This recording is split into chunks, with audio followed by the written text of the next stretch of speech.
Hello students, in my last video we discussed the chapter 10 motion and measurement of distance.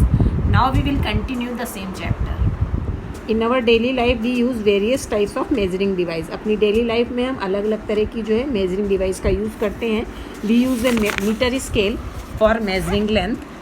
Length नापने के लिए जो है metre scale का यूज़ करते हैं, और जो टेलर हैं वो जो है टेप का यूज़ करते हैं, और जो क्लॉथ मर्चेंट है कपड़े बेचने वाले हैं वो मीटर रॉड का जो है यूज़ करते हैं. For measuring the length of an object you must choose a suitable device. अब आपको क्या चीज़ मेज़र करनी है उसके हिसाब से आपको चूज़ करना है कि आप कौन सी मेजरिंग डिवाइस जो यूज़ करेंगे. You can not measure the girth of a tree और the size of your chest using a metre scale.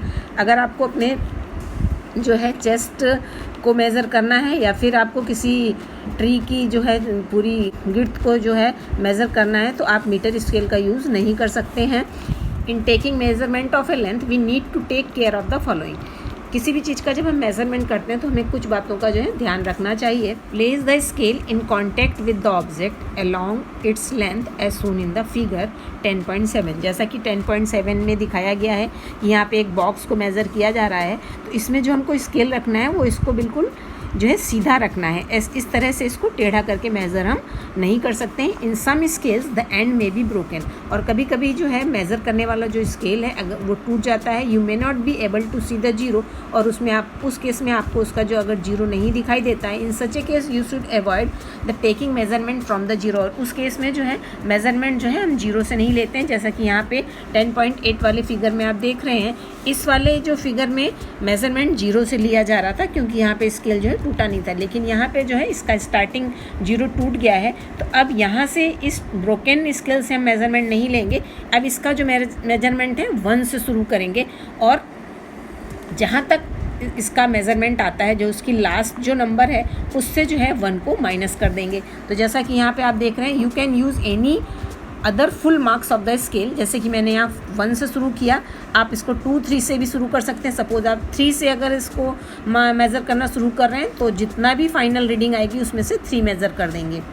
Then you must subtract the reading of this mark from the reading at the other end.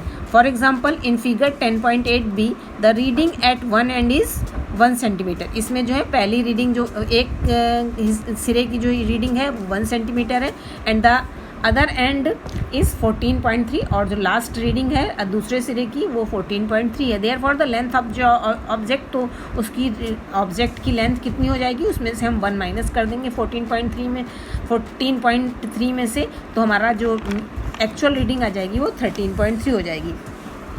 Correct position of the eyes is also important. अब किसी भी चीज़ को हम जो देख रहे हैं उसको जो है किस तरह से देखना है वो यहाँ पे डायग्राम में बताया गया. जैसे ये जो बी वाला जो बच्चा है, ये जो इसको स्केल को जब देख रहा है तो इसको ये 7.5 दिखता है, और अगर ए और सी देखते हैं थोड़ा तिरछे एंगल से तो इनको जो है रीडिंग जो है थोड़ी सी पॉइंट्स में ही अलग होगी लेकिन थोड़ी सी अलग दिखाई देती है. तो हमको जो है करेक्ट पोजीशन ऑफ आइज, हमको कोई भी जब रीडिंग हम ले रहे हैं तो अपनी आई की पोजीशन को भी करेक्ट रखना चाहिए. Activity 3, measure the height of your classmate using hand span and then by using a metre scale. अब आपको यहाँ पे ये इस एक्टिविटी में बताया गया है कि अगर किसी आपको अपने क्लासमेट की जो है हाइट को मेज़र करना है तो दोनों तरह से मेज़र करना है. अपने हैंड स्पैन से भी करना है और मीटर स्केल से भी करना है. यहाँ पे इस टेबल में जो है ये दिखाया गया है मेज़रमेंट ऑफ हाइट. अब जो है यहाँ पे 3 कॉलम बने हैं. हु मेजर्ड द हाइट, मतलब कितने लोग जो हैं उस क्लासमेट की हाइट को मेज़र कर रहे हैं. सपोज़ पहले आप कर रहे हैं, फिर जो है अलग अलग 2-3 स्टूडेंट्स और कर रहे हैं, और जो है पहले जो है उसकी हाइट जो है वो हैंड स्पैन से करेंगे, फिर जो है हाइट उसकी जो है जो मीटर स्केल से करेंगे. तो अब यहाँ पे कह रहा है study carefully result obtained by the different student. अब यहाँ जो अलग अलग स्टूडेंट ने इसकी हाइट को मेज़र किया हैंड स्पैन और मीटर स्केल के द्वारा, उसको हम जो है अलग अलग स्टूडेंट की रीडिंग देखेंगे. The result in the column 2 may be different from each other as the length of the hand span may be different for different student. तो हम देखेंगे ये जो हमारा सेकेंड कॉलम है यहाँ पे सबकी रीडिंग जो है थोड़ी थोड़ी अलग आएगी क्योंकि सबके जो हैंड का मेजरमेंट है वो सेम नहीं है. Look at the result in column 3 where the measurement are done using a standard scale। अब ये जो यहाँ पे हमारी टेबल में थर्ड वाला जो है हाइट इन सेंटीमीटर, उसमें जो है सबकी जो है लगभग जो है सेम आएगी, क्योंकि उसमें हमने एक स्टैंडर्ड स्केल का यूज़ किया है। The result may be close to each other but are they exactly equal? If not, why do you think there is a difference? After all, everyone is using the same scale and not different hand span। जो third column है जिसमें कि centimetre में लिया है, उसमें सबकी जो है रीडिंग सेम आएगी, पर ये हो सकता है कि थोड़ा बहुत जो है वो रीडिंग जो है आगे पीछे भी हो जाए या थोड़ी कम ज़्यादा भी हो जाए। After all everybody is using the same scale and not different hand span. This could be due to the small error. कभी कभी मेज़र करते समय कुछ जो है एरर हो जाती है, जिससे कि उनका जो है ऑब्जर्वेशन थोड़ा बहुत आगे पीछे हो सकता है। Measuring the length of A curve line. अभी हमने ऊपर पढ़ा कि किसी भी स्ट्रेट लाइन को मेज़र कैसे करना है। अब इस यहाँ पे हम देखेंगे कि अगर हमारी कोई कर्व लाइन है, जैसे कि यहाँ फिगर में दिखाया गया है, अगर इस कर्व लाइन को आपको मेज़र करना है तो कैसे करेंगे, ये हम एक्टिविटी 4 में बताया गया है कि इस कर्व लाइन को मेज़र करते समय हम मीटर स्केल का यूज़ नहीं कर सकते हैं। इसको मेज़र करते समय जो है एक थ्रेड लेना है और उस थ्रेड के एक सिरे में जो है नॉट बांध देनी है और उस नॉट को इस जो हमारी कर्व लाइन है उसके ए पॉइंट पर रख के जो है अपने उंगली और अंगूठे की हेल्प से धीरे धीरे दबाते जाना है और आगे बढ़ते जाना है। और जब इसकी जो है ये लेंथ तक पहुंच जाएगा ये थ्रेड, तो उस थ्रेड को बाद में उस जगह पे बी पॉइंट पे पहुंचने के बाद वहाँ पे एक मार्क लगा देना है किसी भी पेन वगैरह से, और जहाँ पे नॉट बांधा है और जो अपने पेन पे मार्क लगाया है उस थ्रेड को बिल्कुल सीधा करके फिर हम उसको उस लेंथ को मीटर स्केल से मेज़र कर लेंगे। तो ये हमारी जो है कर्व्ड लाइन की जो है प्रॉपर लेंथ होगी। अब आता है activity 5, moving things around us. हमारे जो चारों तरफ जो मूविंग थिंग्स हैं उनके बारे में देखेंगे। Activity 5, think of some object you have seen recently.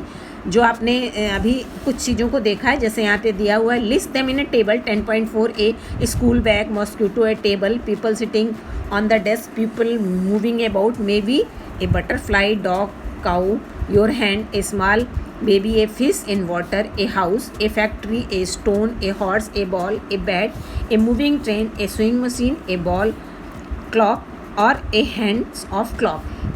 Make your list as large you can। और इससे भी आगे जो आप लिस्ट बना सकते हैं। अब which of these are moving. अब हमको जो भी हमने ऊपर देखा इसमें ये देखेंगे कि क्या क्या चीज़ें जो है मूविंग पोजीशन में है, कौन कौन से ऑब्जेक्ट और कौन कौन से रेस्ट पोजीशन में है। तो यहाँ हमारी टेबल 10.4 में इसको आपको 2 पॉइंट में डिवाइड कर देना, ऑब्जेक्ट एट रेस्ट और ऑब्जेक्ट इन मोशन। तो जो जो ऑब्जेक्ट आपको रेस्ट पोजीशन में दिख रहे हैं, जैसे हाउस, टेबल, क्लॉक और भी जितने आपको दिख रहे हैं, इसी वाले कॉलम में आप ऐड कर देंगे। ऑब्जेक्ट इन मोशन में जैसे flying bird, seconds, hands of the clock, वो सारे आप इसमें कॉलम में ऐड करेंगे। How did you decide where an object is in motion और एट रेस्ट। अब लेकिन ये टेबल में भरते समय आप किस तरह से डिसाइड करेंगे कि कौन सा ऑब्जेक्ट मूविंग पोजीशन में है या कौन सा रेस्ट है। You might have notice that the bird is not at the same place after some time. कोई जो बर्ड है वो उस जिस समय बैठी है वो रेस्ट पोजीशन पे है, पर आफ्टर सम टाइम्स जो है वो अपनी पोजीशन को चेंज कर सकती है। While the table is eight the same place, table अपनी लेकिन सेम जगह पे है। On this basis you may have decide whether an object is rest और इन मोशन। तो इस बेसिस पे आप डिसाइड कर सकते हैं कि कौन सा ऑब्जेक्ट जो रेस्ट पोजीशन में है और कौन सा मोशन में है। Let us look at the motion of an ant. अब यहाँ पे एक्टिविटी 6 में जो है आंट के मोशन के बारे में बताया गया। इस एक्टिविटी में ये बताया गया है कि सबसे पहले आपको एक पेपर शीट बिछा देनी है ज़मीन में और उसमें जो है शुगर के कुछ जो है दाने डाल देने हैं। तो थोड़ी देर में वहाँ पे आपको चींटियाँ इस तरह से आती हुई दिखाई देंगी। अब इसके मोशन को देखना है। मोशन में जहाँ से जो है जो आंट है वो स्टार्ट होती है और जैसे जैसे वो आगे बढ़ती जाती है उसमें आपको उसके मोशन के प्लेस में थोड़ी थोड़ी दूर में जो है मार्क बनाते जाना है। और जब वो पूरा पेपर में चल के बाहर निकल जाएगी तो उसके पूरे मोशन को जो है डैश लाइन से देख लेना। तो ये जो आपको लाइन मिलेगी ये आपका जो है आंट का जो है मोशन यहाँ पे दिखाया गया है। Motion seems to be some kind of a change in position of an object with time. मतलब motion seems to be some kind of change. Motion का मतलब है कि जो है ऑब्जेक्ट की जो पोजीशन में है जो है वो चेंज हो रहा है पहले से। In activity 5 where did you place object like clock, swing machine और an electric fan in your grouping of object. जैसा कि एक्टिविटी 5 में हमने देखा था कि ऑब्जेक्ट कौन से रेस्ट में है, कौन से मोशन है, मोशन में उनको हमें अलग अलग करना। तो यहाँ पे ये पूछ रहा है कि जो क्लॉक है, स्विंग मशीन है, इलेक्ट्रिक फ़ैन है, इनको हम किस में रखेंगे, रेस्ट वाली पोजीशन में, क्योंकि अपनी प्लेस तो नहीं बदल रहे हैं। In your grouping of object, are these object moving from one place to another, क्या ये जो ऑब्जेक्ट है वो एक प्लेस से दूसरी जगह पे जा रहे हैं? No. Do you notice movement in any of their parts, लेकिन अपनी जगह से ये एक जगह से दूसरी जगह तो नहीं जा रहे हैं, लेकिन इनके कुछ पार्ट्स में जो है वो हम मूवमेंट को देखते हैं। The blade of the fan और the hands of the clock, जो पंखे की जो ब्लेड्स होती हैं और जो क्लॉक के जो हैंड्स होते हैं उनमें जो है मूवमेंट दिखता है। हाउ आर दे मूविंग, वो किस तरह से मूव करते हैं। Is there movement similar to that of the train, क्या इनका जो मोशन है वो ट्रेन की ही तरह है। Let us now look at some types of motion to help us understand this differences. तो इनके कुछ जो अलग अलग तरह के मोशन है उसको अभी हम यहाँ पे टाइप्स ऑफ मोशन में जो है डिस्कस करेंगे। Types of motion, you may have observe the motion of vehicle on a straight road. आपने रोड में देखा होगा जो व्हीकल हैं वो एकदम स्ट्रेट लाइन में चलते हैं। March past of soldier in the parade और the falling of stone, what kind of motion is this. तो इन सभी में हम देखेंगे कि इसमें कैसा मोशन होता है। जैसे कि आपको फिगर में भी दिख रहा है, ये हमारा जो है स्ट्रेट लाइन मोशन है। In all these example we see that the object move along a straight line. तो हमने देखा कि ये सारे ऑब्जेक्ट जो हैं वो स्ट्रेट लाइन में मूव कर रहे हैं। This type of motion is called the rectilinear motion, और जो ये स्ट्रेट लाइन मोशन है इसको हम रेक्टिलिनियर मोशन भी बोलते हैं। Activity 7, take a stone, tie a thread to it and drill it with your hand. कह रहा है एक हमको जो है थ्रेड लेना है, उसमें एक स्टोन को बांध के चारों तरफ जो है राउंड राउंड घुमाना है। Observe the motion of the stone, और हमको स्टोन का जो है मोशन देखना है। We see that the stone move along a circular path. तो हम देखते हैं कि जो स्टोन है वो सर्कुलर जो है मोशन करता है। In this motion the distance of the stone from your hand remains the same. इस मोशन में जो स्टोन की जो डिस्टेंस है वो आपके हैंड से सेम रहती है, और इस तरह के जो मोशन को हम सर्कुलर मोशन कहते हैं। The motion of a point marked on the blade of an electric fan और hand of the clock are example of the circular motion. अब यहाँ पे बता रहा है कि जो इलेक्ट्रिक फैन के जो ब्लेड हैं अगर उसमें हम कहीं पे किसी भी पॉइंट पे मार्क बना दें, और the hand of the clock, और ये दोनों जो है सर्कुलर मोशन के जो है एग्जाम्पल हैं। द इलेक्ट्रिक फैन और the clock by themselves are not moving from one place to another. ये जो है इलेक्ट्रिक फैन और क्लॉक जो है वो अपनी प्लेस से जो है मूव नहीं, एक जगह से दूसरी जगह नहीं जाते हैं। But the blade of the fan rotate, लेकिन उनकी जो ब्लेड है वो रोटेट होती है। And do the hand of the clock, और जो क्लॉक के हैंड है वो भी मूव करते हैं। In some cases an object repeat its motion after some time. This type of motion is called periodic motion. किसी किसी केस में जो ऑब्जेक्ट है वो अपने मोशन को बार बार रिपीट करता है, ऐसे मोशन को हम लोग पीरियोडिक मोशन कहते हैं। Take the stone tied with a string that you used in activity 7। जैसा कि एक्टिविटी 7 में हमने स्टोन को जो स्ट्रिंग से जो है टाई किया था। Now hold the string in your hand. अब इसमें क्या करना है, उस स्ट्रिंग को हमें अपने हाथ से पकड़ना है। And let the stone hang from it. अब जैसा एक्टिविटी 7 में उसको हमने चारों तरफ घुमाया था, ऐसा इसमें नहीं करना है। यहाँ पे इसको जो है बिल्कुल सीधा नीचे हैंग करा देना है। Pull the stone to one side with the other hand and let it go. और उसमें से स्टोन को एक साइड से जो है पुल करके फिर उसको छोड़ देना है। This is the pendulum. तो वो हमारा पेंडुलम जो है बन जाता है। Motion of a pendulum, a branch of a tree moving to and fro, motion of a child on a swing, string of guitar or the surface of a drum being played are the example of the periodic motion। तो ये सारे जो हैं periodic motion के example हैं, जैसा कि यहाँ पे आपको फिगर में दिखाया गया है। ये कुछ जो हैं examples जो हैं हमारे जो हैं periodic motion के हैं। An object or a part of its repeat its motion after fixed interval of time। Did you observe a swing machine? आपने जो है swing machine को देखा होगा। As a part of activity 5 you must have observed that it remains at same location while its wheel moves with a circular motion। Swing machine में जो है वो स्विंग मशीन खुद जो है एक ही जगह पे रहती है, लेकिन जो उसका व्हील है वो सर्कुलर जो है रोटेट करता है।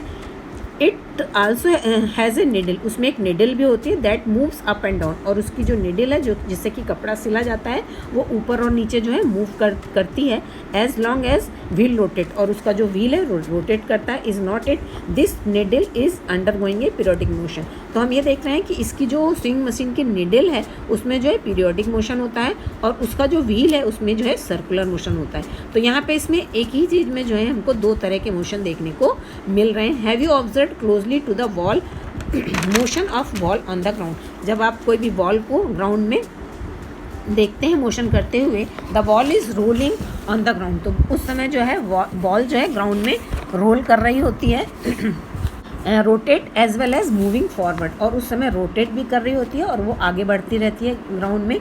दस the ball undergo rectilinear motion as well as the rotational motion. अब उस समय वो जो है रोल कर रही है तो उसमें रोटेशनल मोशन हो जाएगा, और वो अपनी एक जगह से सीधे जो है दूसरी जगह पे जा रही है तो वो उसमें तो यहाँ पे भी जो है दो तरह के मोशन है, rectilinear and rotational motion. We did many measurement activity and discuss some kind of motion. तो यहाँ पे हमने कुछ तरह के जो है मोशन को डिस्कस करा, वो वहाँ यहाँ पे हम फिर से आपको यहाँ पे बता रहे हैं। जो हमने यहाँ पे तीन तरह के मोशन को है डिस्कस किया है। रेक्टिलिनियर मोशन, जिसको कि हम स्ट्रेट लाइन मोशन भी बोलते हैं। Motion of A particle along a straight line is called the rectilinear motion. ऐसा मोशन जो कि स्ट्रेट लाइन में होता है उसको हम रेक्टिलिनियर मोशन बोलते हैं। फिर आता है circular motion. Motion of A particle along a circular path is called the circular motion. ऐसा मोशन जो कि जो है सर्कल में होता है, सर्कुलर पाथ में होता है, उसको हम सर्कुलर मोशन कहते हैं। फिर तीसरा हम लोगों ने अभी पढ़ा है पीरियोडिक मोशन, जिसको कि हम ऑसिलेटरी मोशन भी बोलते हैं। When A particles repeated motion after a fixed interval of time. इस वाले मोशन में जो है जो पार्टिकल है वो जो है अपने मोशन को रिपीट करता रहता है, बार बार उसी जगह पे आता रहता है। कुछ after a fixed interval of time, कुछ समय के बाद the particle is said to be the periodic motion. तो इस तरह के मोशन को हम जो है पीरियोडिक मोशन कहते हैं। We did many measurement activities and discuss some kind of motion. तो यहाँ पे हमने कुछ मेजरमेंट वाली एक्टिविटीज़ देखी और कितने तरह के मोशन होते हैं उसका भी डिस्कस किया। We saw that motion is a change in the position. तो हमने देखा कि मोशन क्या है कि उसकी जो पोजीशन में जो है वो चेंज होता है of an object with time, एक टाइम के साथ। The change in this position can be determined through the distance measurement. और जो यहाँ पे मोशन में जो है चेंज हो रहा है उसकी पोजीशन में, उससे हम उसके डिस्टेंस को मेज़र कर सकते हैं, और डिस्टेंस को मेज़र करके हम ये बता सकते हैं कि कोई भी जो मोशन हो रहा है उसमें वो कितना स्लो है या फास्ट है। The movement of a snail on the ground, a butterfly flitting from flower to flower, a river flowing along on clear rounded pebbles, an aeroplane flying high up in the air, making jet trail, moon going around the earth, blood flowing inside our body, there is motion everywhere around us। तो इस तरह से हमने देखा कि हमारे चारों तरफ जो है वो हमको मोशन देखने को मिलता है। तो इस तरह से ये चैप्टर जो है हमारा अभी ख़त्म होता है। Thank you.